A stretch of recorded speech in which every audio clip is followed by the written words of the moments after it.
The rain was still falling when my father walked down to the riverbank with a small wooden box wrapped in white cloth. The funeral had ended an hour earlier, the last umbrellas folding against a sky that looked bruised. My mother stood on the path, her face unreadable beneath the veil, while I followed several paces behind, unsure if I was meant to. My father didn't speak. He simply knelt at the water's edge, set the box on the surface, and let the current take it. For a moment, the river seemed to swallow everything we hadn't said. Before I go any further, let me know where you're listening from in the comments, and hit that like and subscribe button if you've ever learned the truth about your family too late. My name is Grace Whitmore, and in our town of Meadow Ridge, people said my family didn't cry. We controlled the narrative. My father built Whitmore Freight and Supply from nothing and made our name one of the most respected in the state. His rules were simple: protect the family, protect the business, and never let emotions show in public. My mother obeyed those rules like commandments, gliding through charity events and church gatherings with the same practiced smile.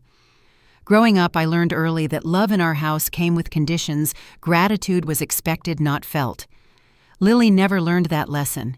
She was sunlight in a family that worshipped mirrors. She'd come home from her art classes with paint on her jeans and hair pulled into a loose knot, humming songs that didn't fit the silence of our dining room. When she introduced Aaron Blake, a local mechanic with oil-stained hands and a crooked grin, my father's approval vanished behind the calm mask he wore for investors. Over dinner, he asked Aaron about long-term ambitions while slicing his steak with surgical precision. Lily only smiled and said softly, "I'm choosing joy." My father didn't reply, but the temperature in the room dropped a few degrees. After that night, the walls of our house began to close in on her. My father installed rules disguised as concern curfews, check-ins, financial oversight. My mother straightened tablecloths and offered half-hearted apologies, whispering, "He just wants what's best for you." But we both knew what he wanted was control. Lily stopped visiting for Sunday dinners. When she did, she'd sit by the window sketching, while Dad talked business, the lines of her drawing sharper every week. The last time I saw her alive, she came to my apartment holding a folded blanket and a small box of prenatal vitamins. She was shaking. I made her tea the same way we did as kids when storms scared us. "I'm pregnant," she said quietly. "Aaron's looking for another job. We'll manage." Her voice trembled on that last word, like she already knew the storm was coming. I wrapped her in the blanket and told her she could stay as long as she needed. She smiled through tears and said, "You always try to fix things, Grace."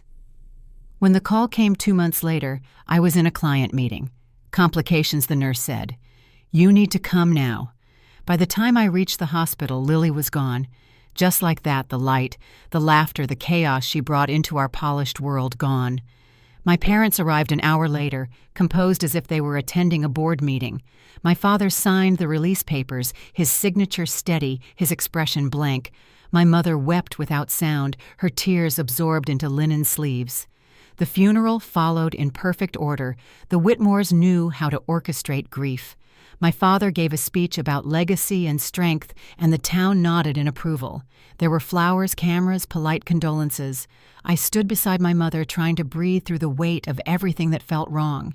When the last guest left, I saw my father step off the gravel path toward the river. The box in his hands looked too small to matter, yet his grip was firm. My mother didn't stop him. She just looked away. The current was fast that day, swollen from a week of rain. He crouched, whispered something I couldn't hear, and let the box drift. For a second, I thought it was symbolic, maybe ashes, maybe a keepsake. But then the wind shifted, and from somewhere inside that box came the faintest sound, thin and human. My body moved before my mind did. I ran down the bank mud, splashing against my shoes, the cold slicing through my breath. When I reached the edge, the box had caught in the reeds. My hand shook as I pulled it free, water dripping from the seams. The lid was nailed shut. I wedged my car key beneath the corner and pried until the wood split. What I saw inside didn't make sense at first. A bundle of white cloth, too still, too quiet. Then it stirred. A weak cry rose into the air, fragile but alive. There, wrapped in cotton and trembling, was a newborn baby boy. For a long moment I couldn't move. The world narrowed to that small sound, that tiny face.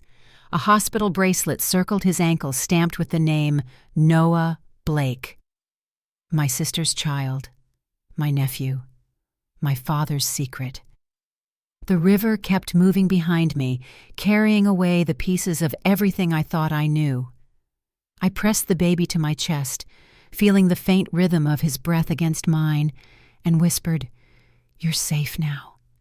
And as the rain began to fall harder, I turned back toward the road, clutching him close, unaware that what I had just pulled from that river would unravel every lie my family ever built. The rain had slowed to a thin mist by the time I reached my car. Noah's small body was pressed against me, the faint rhythm of his breathing trembling through the soaked fabric of my coat. His skin felt cold, his cries weaker with each breath. I cranked the heat, wrapped him in the spare blanket from my trunk, and drove toward the only place I could think of, St. Andrew's Hospital, 15 minutes away. Every red light felt like a test of how long I could hold my breath. When I burst through the emergency doors, a nurse looked up from her station. "Help, please," I managed to say. "He's freezing." The nurse Carla, her badge red, was already moving before I finished. She lifted Noah from my arms with practiced care. "Where did you find him?" she asked, her eyes narrowing in concern. I hesitated only a second. "By the river," I said quietly. "Someone left him there." She studied me for a moment as if deciding whether to ask more, then turned and barked for a pediatric team. Within seconds, a doctor appeared, tall and composed, introducing himself as Dr. Pierce while motioning me to follow. I trailed behind them down a bright corridor that smelled of antiseptic and coffee, trying not to fall apart. They placed Noah under a heat lamp, attaching monitors that blinked green and steady. The air filled with the soft beeping of machines and the low murmur of nurses calling out numbers. Carla returned with a blanket and guided me to a plastic chair against the wall. "He's breathing on his own," she said. "That's good." I nodded, staring at the tiny shape beneath the lamp, the small hand that twitched every few seconds like it was remembering warmth. After what felt like hours, Dr. Pierce joined me. "He's in mild hypothermia, but he's strong," he said. "You got him here in time." I closed my eyes, the relief sharp enough to sting. He studied my face for a moment. "Are you family?" My mouth opened before I could think. "Yes." His aunt. The word hung there heavier than anything I'd said in months.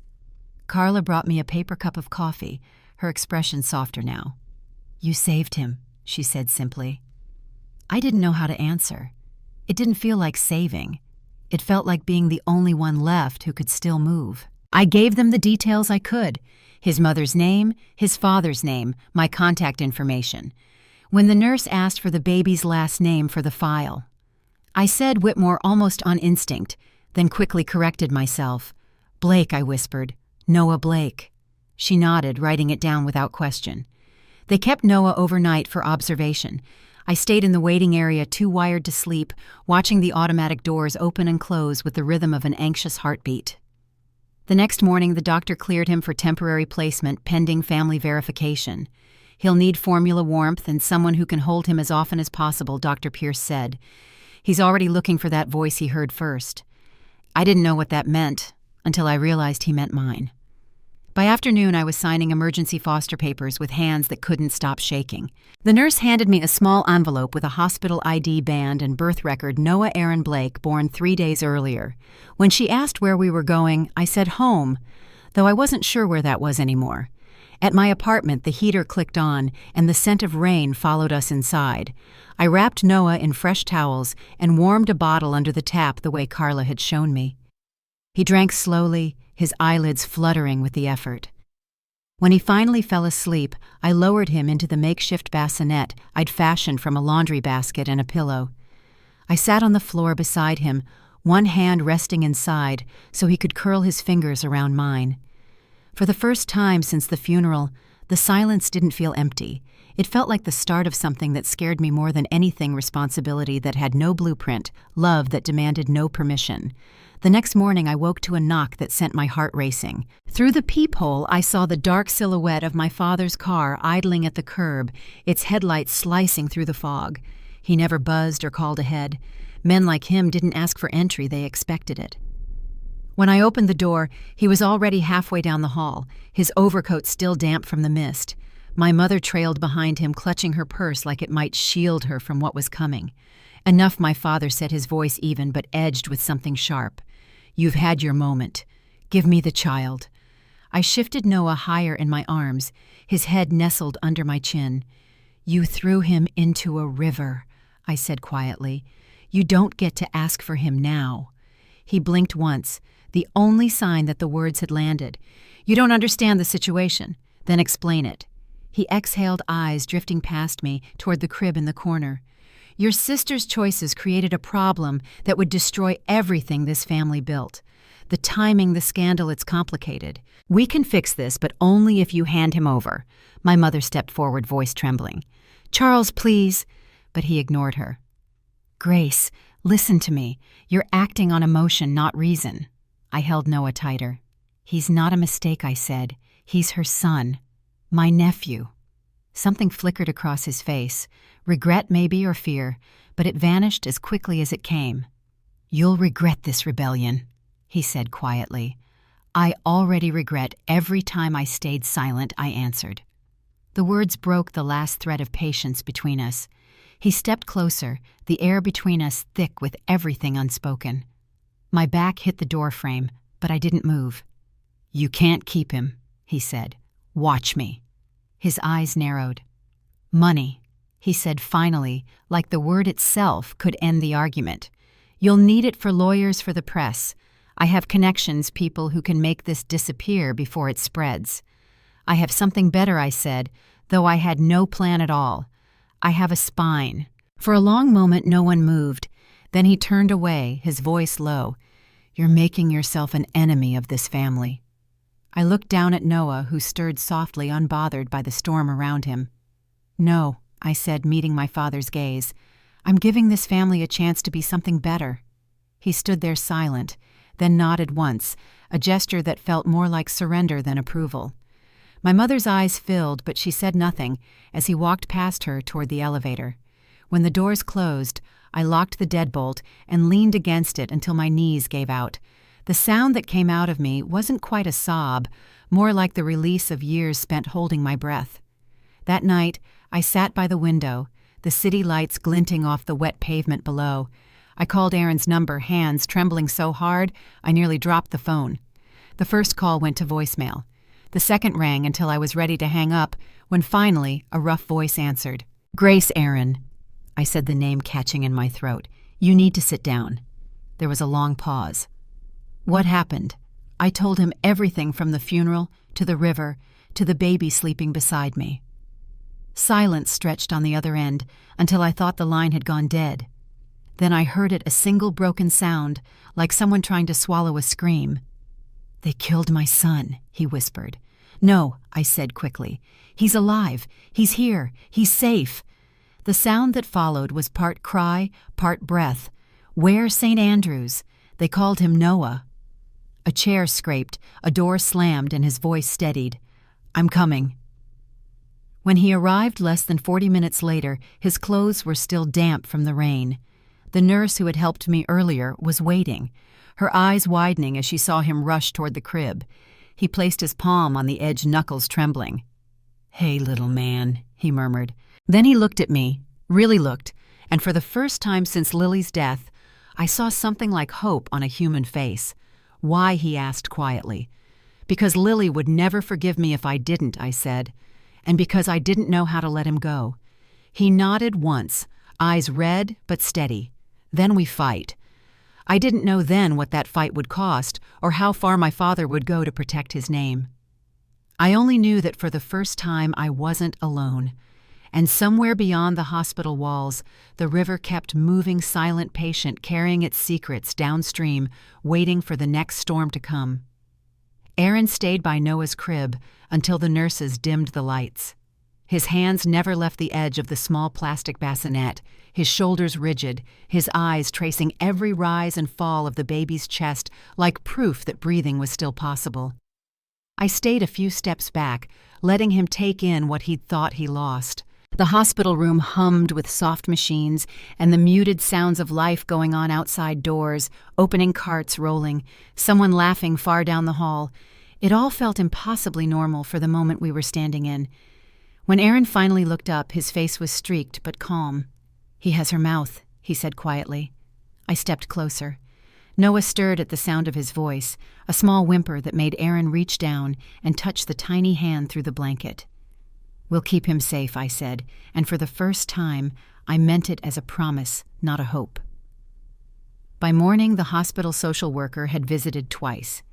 There were forms, signatures, explanations that sounded more like warnings. "You'll need to prove fitness for temporary custody. The family's involvement complicates things. The grandparents may contest." I didn't need anyone to tell me who they meant. My father's reach stretched into systems most people never saw. Aaron and I exchanged a look that said everything if we were going to keep Noah safe, we'd have to be smarter and faster than him. The day after we brought Noah home, I started documenting everything.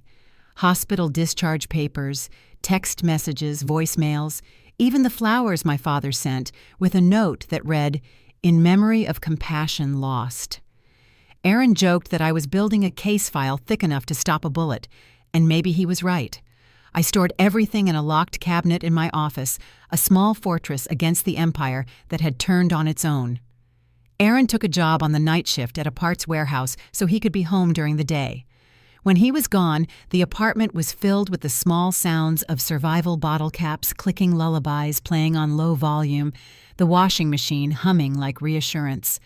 I learned how to sterilize bottles one-handed, how to catch a 2-hour nap without losing track of time, how to recognize the difference between Noah's cries. He was growing stronger, his cheeks filling his eyes, finding the light in the room before anything else.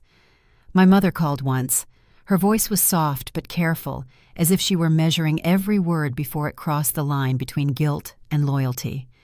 "Grace," she said, "please bring the baby home. Your father, he's not thinking clearly. We can work this out as a family." I stared at the sleeping baby in the bassinet. "Mom, I said you saw what he did. There's no working that out." She started to answer, then stopped. When the line went quiet, I heard something like a sob, muffled and real. "Be careful," she whispered. 2 days later, I found an envelope slipped under my door. Inside was a business card, Megan Rowe, family law attorney, and a note that read, "A friend says you might need help." There was no signature, but the handwriting was my mother's. Megan met us at a diner near the courthouse. She ordered coffee, listened without interrupting, and took notes on a legal pad already creased with cases like ours. When Aaron finished explaining what had happened, she leaned back and said, "He can't erase this, but he'll try.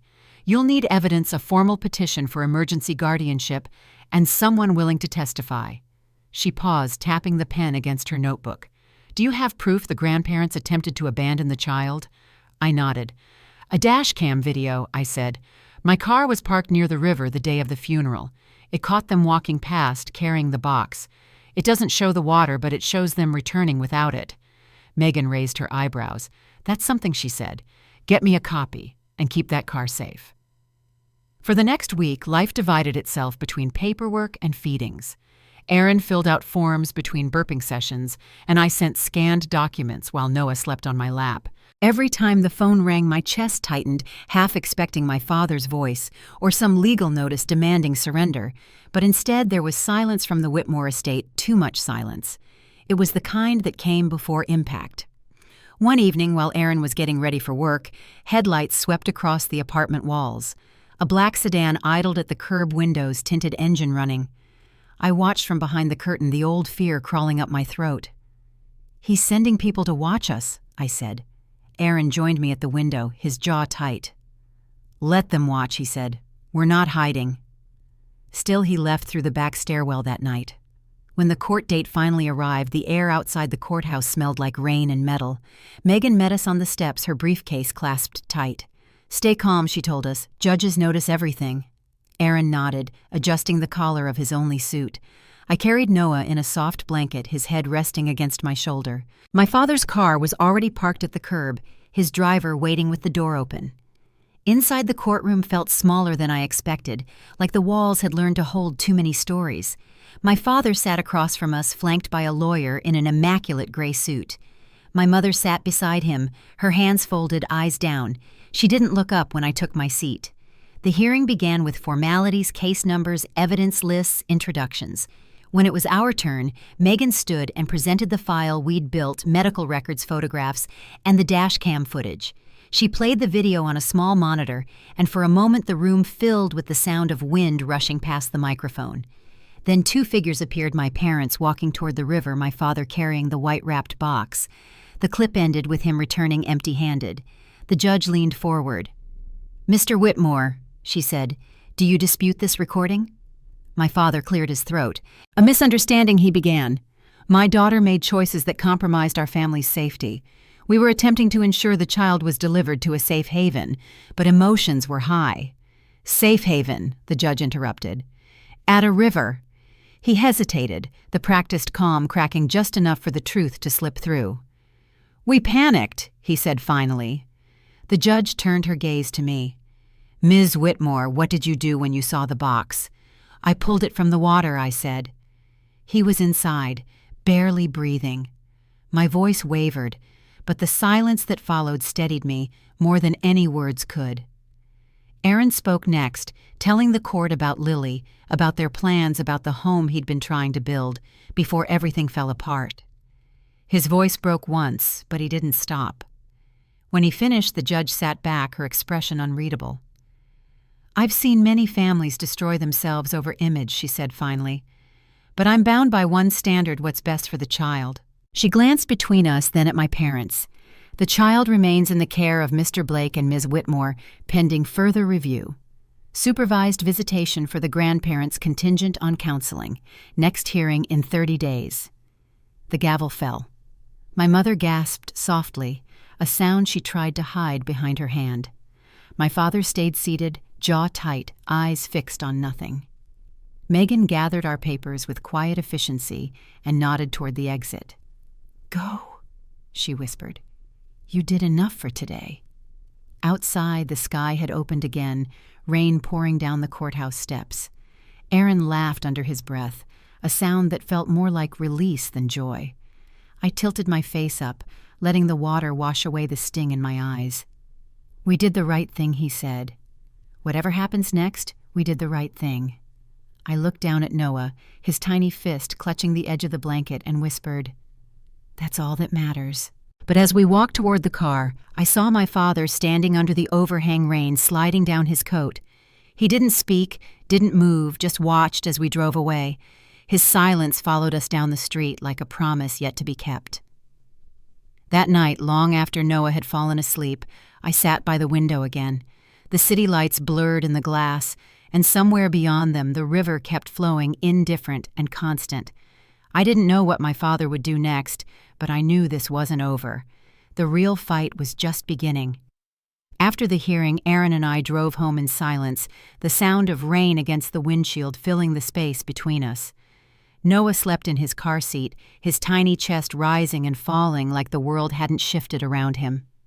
When we reached my apartment, Aaron carried him inside, whispering something soft and private, as if to make sure the child would never hear another courtroom again. I hung my coat by his door and watched the two of them settle into the small living room that had somehow become our home. The next few days passed in a haze of exhaustion and cautious relief. We knew the ruling was only temporary, but it felt like sunlight after weeks of gray. Megan called that Tuesday to say the paperwork was filed and the next review would happen within a month. "Stay quiet," she warned. "Keep your routine. Don't give your father a reason to escalate." I promised we would. Noah's schedule became our anchor. Mornings were slow, formula lullabies, a little sunlight on his blanket while I answered work emails with one hand. Aaron took the night shift at the warehouse, his alarm clock going off just as Noah's cries started. We were tired, but it was a kind of tired that made sense, the kind that belonged to living, not surviving. My mother visited one afternoon carrying 2 grocery bags and a look that didn't fit her usual composure. She didn't ask to come in. She just stood there until I opened the door. "I brought a few things," she said, her voice careful, almost shy. There were diapers formula and a stack of folded onesies that still smelled of laundry soap. She lingered near the doorway, taking in the sight of Noah sleeping in his bassinet. "He has her eyes," she whispered. For a moment, something in her expression broke open. Grief unguarded. "Your father doesn't know I'm here." "I figured," I said quietly. She nodded, twisting her wedding ring. "He's not himself, Grace. He's angry in ways I don't understand anymore." I wanted to tell her that maybe this was who he had always been, but instead I said, "He's lost control. That's what scares him." She looked down, smoothing the edge of the blanket on the counter. "Maybe, but so have we all." Before she left, she reached out and brushed a curl from Noah's forehead. "He should grow up with the truth," she said softly, "even if it hurts." That night I sat by the window while Aaron fed Noah his bottle. The city lights reflected in the glass like small, patient fires. We were building something fragile, but it was ours. Then the phone rang. The number was blocked. I almost didn't answer, but something made me pick up. My father's voice came through low and even. "You think this is over?" I didn't reply. He exhaled slowly, the sound measured. "You humiliated me in that courtroom. You've turned your sister's tragedy into a spectacle, but there's still a way to make this right if you stop now." "What's right, Dad? Pretending none of this happened." "You don't understand what you're playing with," he said. "There are people who will never let this go public. You'll ruin more than a name. I'm not the one who threw a baby in a river." The silence that followed was so long I thought the line had gone dead. Then he said quietly, "You've made your choice. Don't expect me to save you from it." When the call ended, I stood there for a long time staring at my reflection in the dark window. I had always thought of him as unshakable, unmovable, but that voice had cracked at the edges, brittle and tired. A week later, Megan called again. "The investigator will be coming by tomorrow," she said. "Standard home visit. Just be yourselves. They're looking for stability, not perfection." The next morning, a woman named Laura Benning arrived with a clipboard and a warm smile that didn't reach her eyes. She walked through the apartment, noting everything from the temperature to the placement of the crib. Noah cooed as she leaned down to check the tags on his blankets. "He's well cared for," she said, finally making a note. "That's what matters." When she left, Aaron sank onto the couch. "Do you think it's enough?" "It has to be," I said. "We've done everything we can." That night, after Noah fell asleep, Aaron sat beside me at the table, papers spread out between us. "I found a lawyer through a coworker," he said. "Someone who can help me apply for full guardianship if it comes to that." I looked at him. "You'd raise him alone." He shook his head. "Not alone. With you. But I want it on record that he's mine, legally, so no one can take him again." I signed as witness without hesitation. 2 days later, I received an email from my father's company. The subject line read, "Employee Conflict of Interest Notice." My name was listed in the body of the email accused of leaking financial data to a rival firm. It was a lie, but a strategic one. Within hours, my corporate access was suspended. Aaron found me sitting on the couch laptop, open hands shaking. "He's coming after your job now," he said. "I guess this is his version of a warning. Megan advised us to stay calm. It's intimidation," she said. "He wants to isolate you. Don't take the bait." Still, I couldn't sleep that night. Every sound outside the window felt like a car pulling up, every creak in the floorboards like footsteps. Around midnight, I went into Noah's room. The glow from his nightlight painted soft gold across the walls. I touched his tiny hand and whispered, "You're safe. No one's taking you." The next morning, I found an envelope slid under the door again. Inside was a check, no note this time, just a number that could have cleared every debt I had. I tore it in half. Aaron watched from the doorway, saying nothing. We both knew what that money meant. The days that followed stretched long and heavy. My father's silence became a kind of presence in itself, hovering at the edge of every phone call and knock on the door. My mother sent one more text. "He's breaking Grace. Please be careful." I didn't answer. Then one evening, as I rocked Noah to sleep, I heard the familiar sound of tires crunching against gravel outside. I peeked through the curtain. My father's car again parked across the street. He stood beside it, staring up at the building. No words, no gestures, just watching. Aaron stepped beside me. "You want me to call someone?" "No," I said. "Let him see." We stood there until the engine started again, until the taillights disappeared into the dark. By the next week, the weather had started to turn. The air carried that first hint of autumn, the kind of chill that makes you close the windows and draw the curtains early. Life began to settle into a rhythm that felt almost steady again. Noah's first smile came that Thursday morning, small and crooked, but real. Aaron caught it on his phone, the laugh that followed breaking something open in both of us. That evening, Megan called with an update. The judge moved the follow-up hearing up a week, she said. Decker wants closure before the holidays. That's a good sign. When I hung up, Aaron lifted Noah onto his shoulder and said, "One more round and we can finally breathe." I wanted to believe him. But outside, the wind was rising, carrying the sound of leaves scraping against the street. And I couldn't shake the feeling that my father wasn't finished yet, that the calm around us was only the pause before the next storm. I checked the locks, turned off the lights, and stood in Noah's doorway for a long time watching him sleep. His tiny hand twitched, curling into a fist like he was ready to fight for his place in the world. And for the first time in my life, I knew exactly what I was willing to fight for, too. The next morning, the first frost had touched the edges of the grass outside my apartment. The air was sharp, the kind that made sound travel farther than it should. Noah stirred in his crib as the early light filtered through the blinds. I stood by the window with my coffee watching the breath of people walking their dogs rise and fade in the cold. For a few seconds, the world felt still quiet enough to pretend that all of this was behind us. Then my phone buzzed on the counter. A single text from Megan. "Be ready. He's filed a motion." By the time Aaron got home from work, I had already read the email 3 times. My father was contesting the temporary custody order, claiming improper guardianship and potential neglect. His lawyer had attached photos me leaving the grocery store late at night, Aaron's car parked behind the apartment with its headlight cracked, even one of Noah in his stroller at the park. They looked ordinary, but in the hands of someone who knew how to twist the story, they were weapons. Aaron leaned over my shoulder as I scrolled through them again. "He's following us," he said quietly. "Or paying someone to." "He won't stop," I whispered. "Not until he wins or destroys us trying." We met Megan at her office that afternoon. She'd cleared her schedule, the desk already stacked with folders. "He's moving fast," she said. "He's hoping to rattle you into a mistake before the next hearing." She slid a printed document toward me. "He's also subpoenaed your work emails." I felt my stomach turn. "He's trying to ruin me professionally, too." "He's counting on exhaustion," Megan said. "We won't give him that." She outlined our next steps with the calm precision of someone who had seen worse. File a counter motion, expand the documentation, and involve the investigator directly.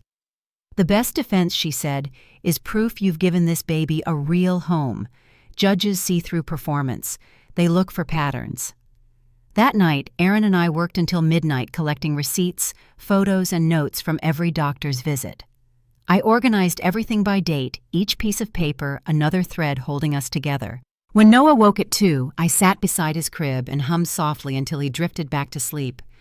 The shadows on the wall looked less like threats that night and more like witnesses, quiet, constant watching. 2 days later, Laura the investigator came back for a follow-up. She arrived unannounced, the knocks startling me out of a spreadsheet. Her expression was unreadable as she stepped inside, clipboard in hand. "Just routine," she said, scanning the room. She noticed the stack of documents on the counter, the baby monitor glowing faintly on the table, Aaron's jacket hung neatly by the door. "He seems healthy," she said, glancing at Noah in his swing. "Alert, bonded." Aaron handed her the latest medical record from Dr. Pierce. "He's gaining weight fast." Laura nodded, flipping through her notes. "That's good. The court will like seeing consistent growth charts." When she left, Aaron exhaled. "You think she believes us?" "She believes what she sees," I said. And what she saw looked like a family. But that sense of peace didn't last. The following evening, a courier delivered a thick envelope to our door. Inside were deposition requests, formal statements, character witnesses, and one more item that made my heart stop, a list of people my father planned to call to testify. My name was there, so was my mother's. I called her that night, voice shaking. "Mom, he's trying to pull you into this." She hesitated before answering. "He already has." "What does that mean?" I told him I won't lie for him. "Grace," she said quietly. "He said if I testify truthfully, he'll make sure I never see Noah again." "Then tell the truth anyway," I said. "I intend to," she replied. "But I need you to understand when I do, there's no going back." The next morning, I drove to her house. The front yard looked just as it always had, trimmed hedges, perfect lawn. But the windows were dark, the curtains drawn. She met me at the door in a gray sweater and slippers, her face pale. "He's at the office," she said. "You have a few minutes." We sat in the kitchen, the air smelling faintly of coffee and lemon cleaner. "He built his entire life on control," she said. "Even now he thinks fear will keep everyone in line. But I'm tired of being afraid." She reached across the table, taking my hand. "Do what you have to. Protect that child." For the first time in years, I saw her eyes clear of hesitation.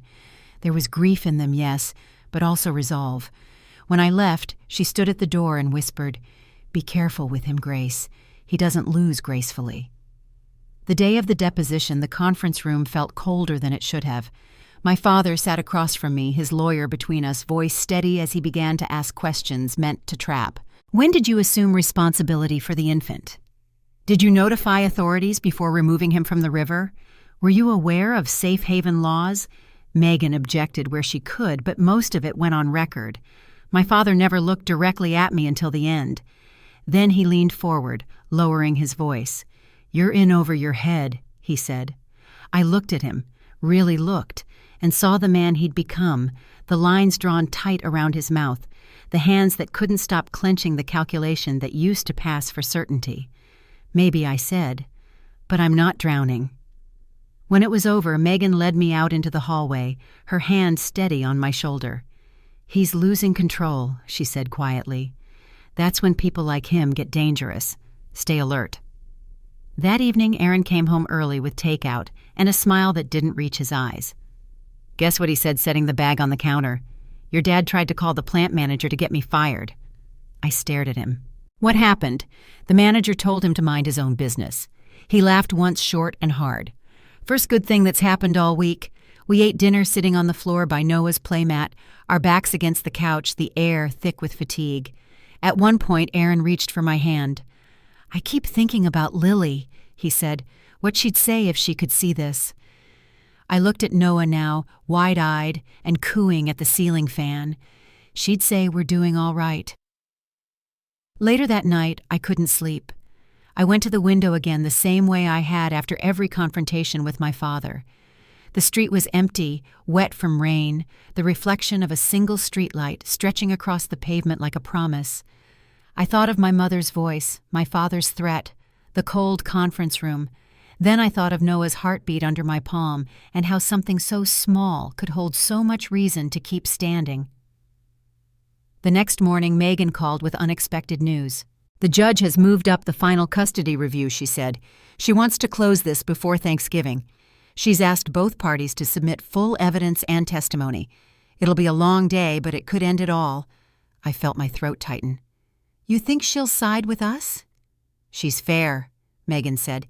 "That's all we can ask for." After the call, I walked into Noah's room. The morning sun had found its way through the blinds, washing everything in pale gold. He was awake, smiling, his hands waving in the air like he was reaching for something unseen. I leaned down, kissed his forehead, and whispered, "We're almost there." But as I straightened my eyes, caught a movement through the window, the flash of a familiar car turning the corner, slowing just long enough for the driver to glance up at our building. My father, watching again. For a moment, the fear came back sharp and immediate. Then I looked at Noah, at Aaron standing in the doorway, rubbing sleep from his eyes, and something steadier replaced it. If my father wanted another battle, he'd have one. But this time, he wouldn't be the only one with power. And as the morning light grew stronger across the room, I realized that what we were fighting for wasn't revenge anymore. It was peace and the right to keep it. The day of the final hearing began gray and quiet, the kind of morning where the world feels like it's holding its breath. I dressed Noah in his soft blue onesie, the one with tiny stars, and packed his blanket just in case the courtroom felt cold. Aaron was already waiting by the door, his tie slightly crooked, his hands restless. "Ready?" he asked, though we both knew no one ever really is for something like this. Megan met us on the courthouse steps. Her coat was damp from the mist, and her briefcase looked heavier than usual. "Today decides everything," she said softly. "Stay calm. Speak the truth. Let him show who he is." She didn't have to name my father. We all knew. Inside the same courtroom waited familiar walls, same polished wood, same faint scent of paper and rain. Judge Decker sat behind the bench, flipping through documents, as if time itself answered to her rhythm. My father and mother were already seated. He looked composed, immaculate as ever, while she sat slightly turned away, her hands folded tightly in her lap. The hearing began with formalities. Megan stood first, presenting our file, the photos, the records, the statements from Dr. Pierce and the investigator. Then she asked that the dashcam footage be entered as permanent evidence. The screen flickered, showing again the riverbank, my father's figure, and the white cloth in his hands. Even after all these weeks, my stomach still clenched watching it. When the video ended, the courtroom was silent, except for the sound of the judge's pen tapping against her notes. "Mr. Whitmore, she said you maintain this was a mistake." My father cleared his throat. A moment of panic. "Your Honor, my daughter was distraught. The situation complicated. My intent was never harm." Megan stepped forward, and yet the infant was found hypothermic and unattended in a sealed box. He didn't answer right away. His lawyer objected, arguing over context, over perception, over everything except the truth. But the judge's gaze didn't move. It held steady, cool, unflinching. "You may sit, Mr. Whitmore," she said finally. When it was my turn to speak, my voice came out steadier than I expected. I found the box. I opened it. I saved my nephew's life. I looked at my father. "And I'm not sorry for choosing to protect him over protecting your name." Aaron spoke after me. He told the court about Lily, how she painted light into every corner of his life, how she'd wanted Noah to know laughter before judgment. His words came slow, quiet, the kind that landed deeper because they didn't try to persuade. When he finished, he looked at the judge and said simply, "All I want is to raise my son in peace." Then my mother stood. It wasn't her turn, not yet, but she rose anyway, her voice breaking the quiet. "Your Honor," she said, "I can't stay silent anymore." My father's lawyer tried to stop her, but Judge Decker motioned for her to continue. Helen Whitmore took a step forward, her hands trembling, but sure. "We lost our daughter because we were too proud to see her pain.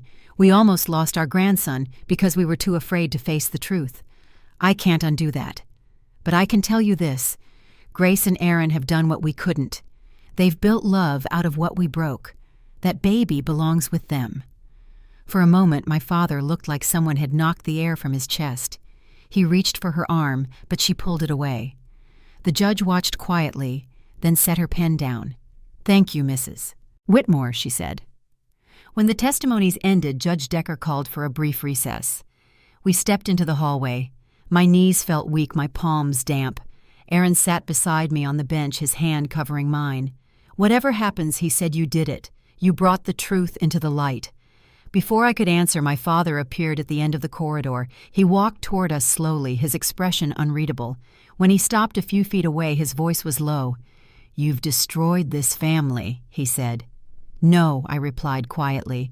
"We just stopped pretending it was whole." For a long second we just stood there, the old order against the new, the silence between us heavier than words. Then the bailiff called everyone back in. When we re-entered the room, felt smaller, somehow tighter, like it had been waiting to exhale. The judge reviewed the documents one last time, then folded her hands. "I've considered all testimony, all evidence, and most importantly the welfare of the child at the center of this case," she said. "My decision is as follows." I could hear my heartbeat in my ears. "Legal and physical custody of the minor. Noah Blake will remain jointly with his father, Aaron Blake, and his Aunt Grace Whitmore," the judge said clearly. Visitation for the grandparents will be contingent upon completion of court-appointed counseling and demonstration of progress. My father's lawyer started to object, but the judge lifted a hand. Enough.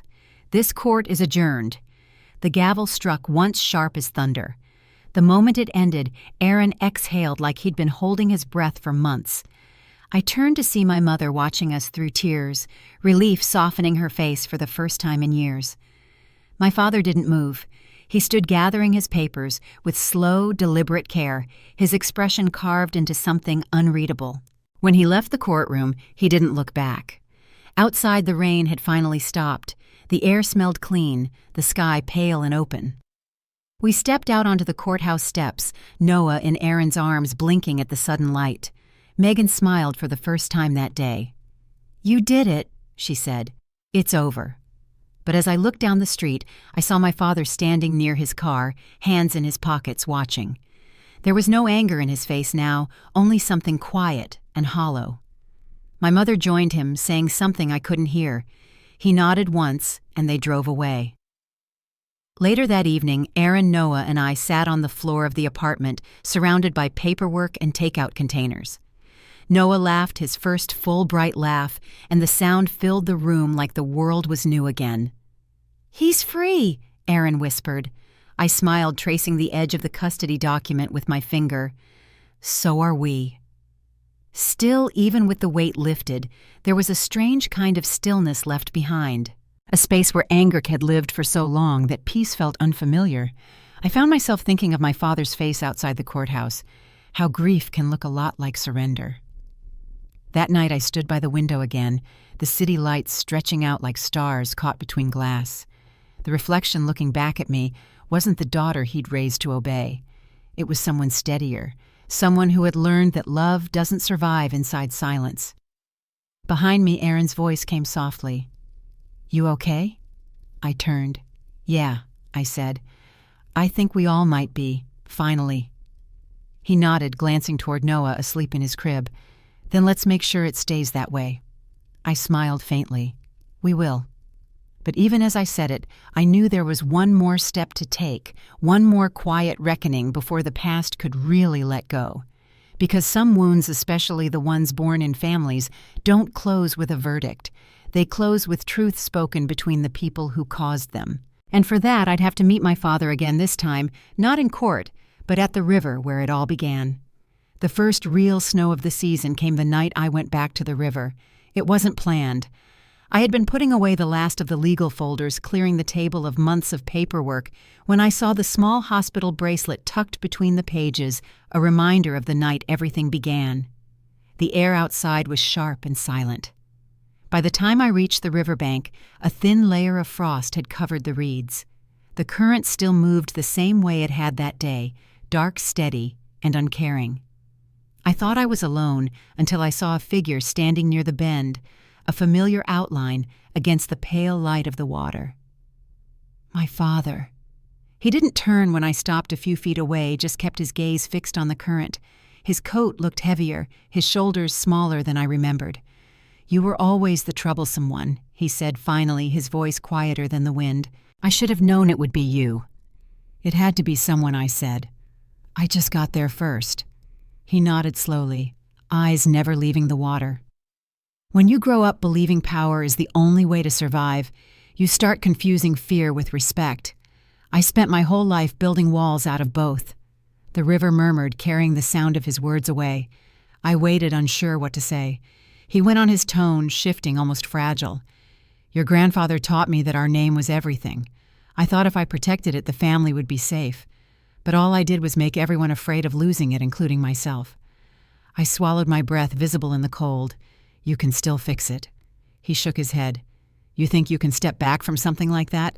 When every decision you've made has been built on pride?" He finally turned to face me. The man who used to fill every room with certainty looked like someone half his size. "Do you know what it's like," he said, "to wake up every morning and see the faces of the people you failed?" "Yes," I said quietly. "But the difference is, I still try to do better the next day." He gave a small, broken laugh. "You humiliated me in that courtroom." "I saved your grandson," I said. He nodded once, the movement slow, deliberate. You did. We stood in silence, the wind moving the reeds around us. Somewhere downstream, a piece of ice cracked free and drifted away. I see her sometimes, he said. In dreams. Lily. She doesn't say anything. She just stands by the river like she's waiting for me to decide whether to come closer or walk away.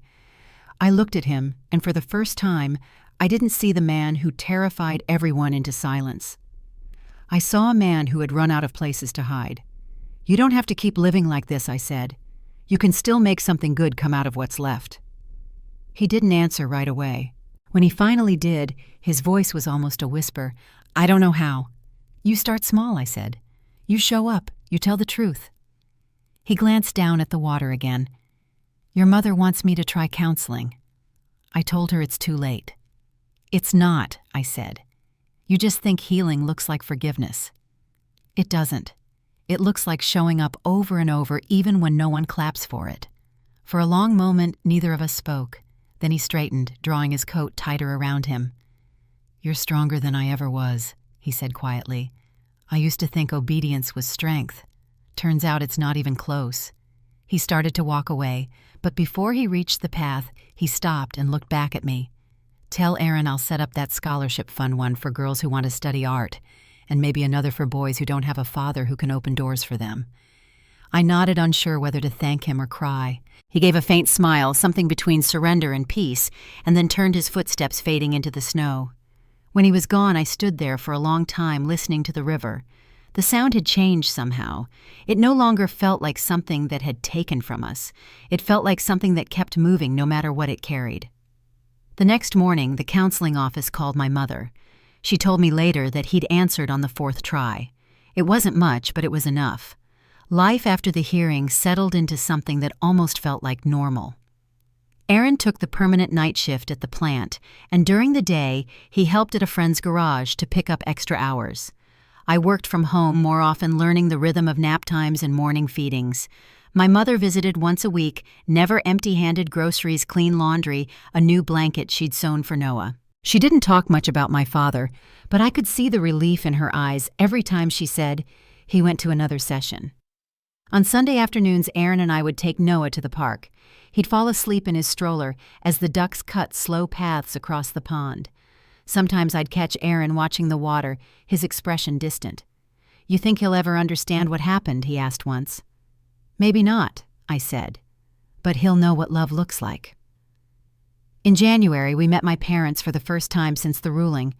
The meeting was short, quiet, polite. My father looked older but calmer, like someone who'd stopped fighting ghosts.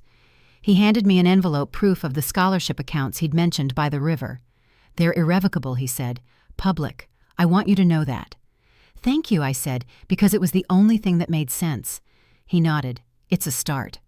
Aaron shook his hand, the moment stiff but honest. My mother hugged me before we left, her eyes wet.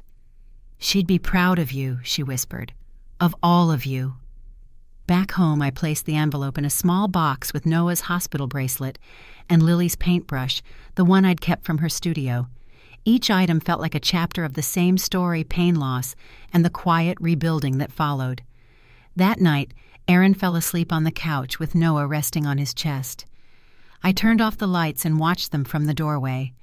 The city outside our window was covered in frost, the kind that makes even broken things look beautiful. For the first time in months, I didn't feel like I was waiting for the next blow to fall. The storm had passed. What remained was still and fragile, but real. I sat beside them, tracing Noah's tiny hand with my finger, and whispered, "We made it." His hand twitched, curling into a small fist around mine.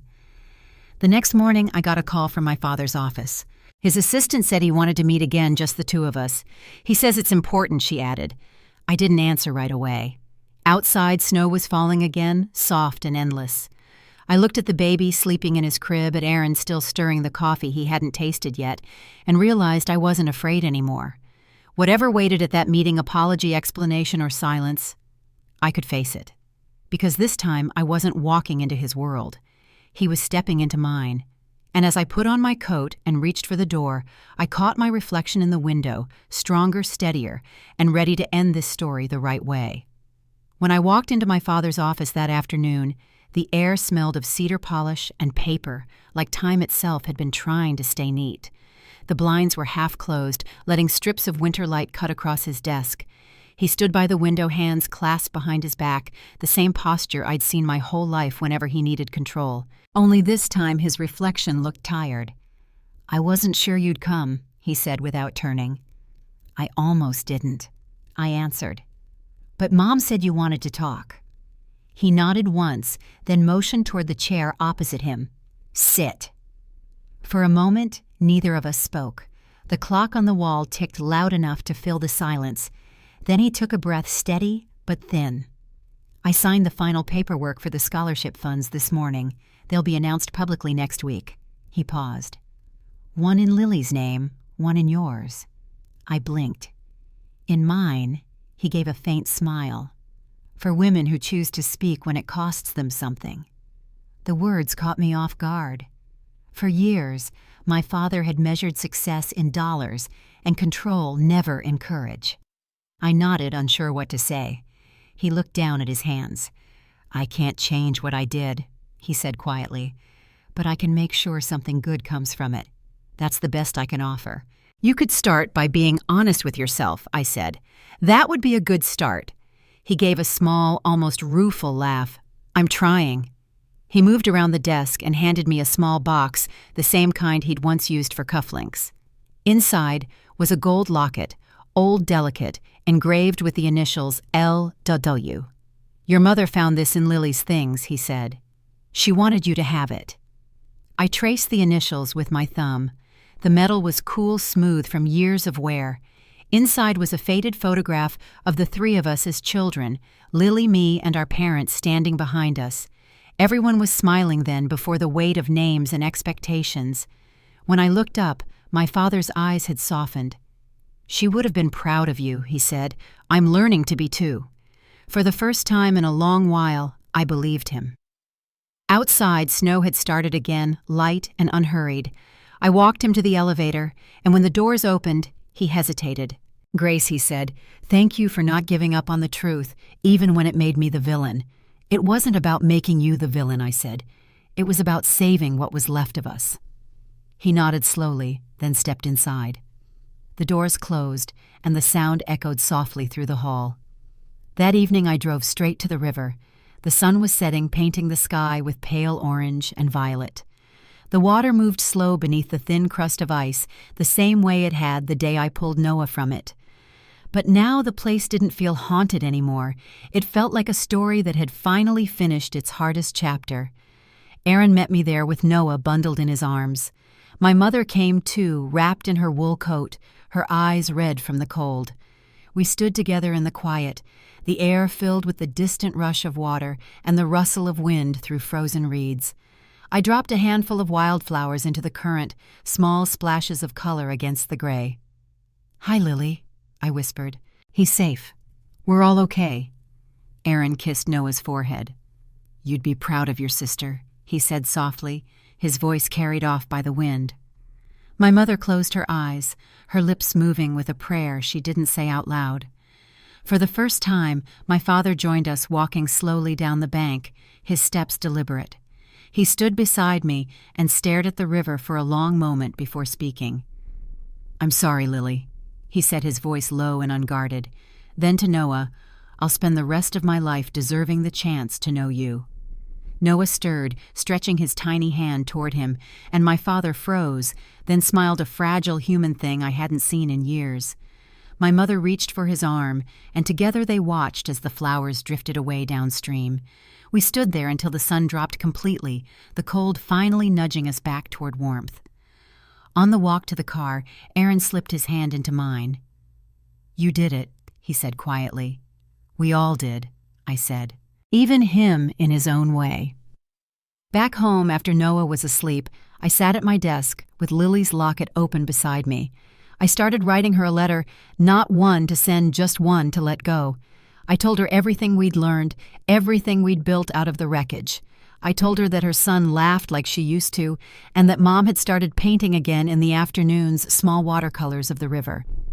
I told her Dad was trying, really trying. When I finished, I folded the paper and placed it inside the locket, closing it gently. Then I set it on the windowsill where the moonlight could find it. Sometimes life doesn't give you clean endings. It gives you moments quiet, imperfect, real. The sound of laughter after grief. The feel of forgiveness that doesn't need words. The small mercy of seeing the people who once broke you finally start to heal. And as I watched the snow fall outside that night, I realized this was never just a story about loss or betrayal. It was about finding courage in places no one else looked about, learning that family isn't built from pride, but from the people who choose to stay and make things right. Before I go, I'll say this. If you've ever had to stand up for what's right when everyone told you not to, I hope you know you didn't do it alone. Someone out there is fighting the same fight, learning the same hard piece. Take a deep breath. Keep going. And if this story stayed with you, share it with someone who might need to hear it too.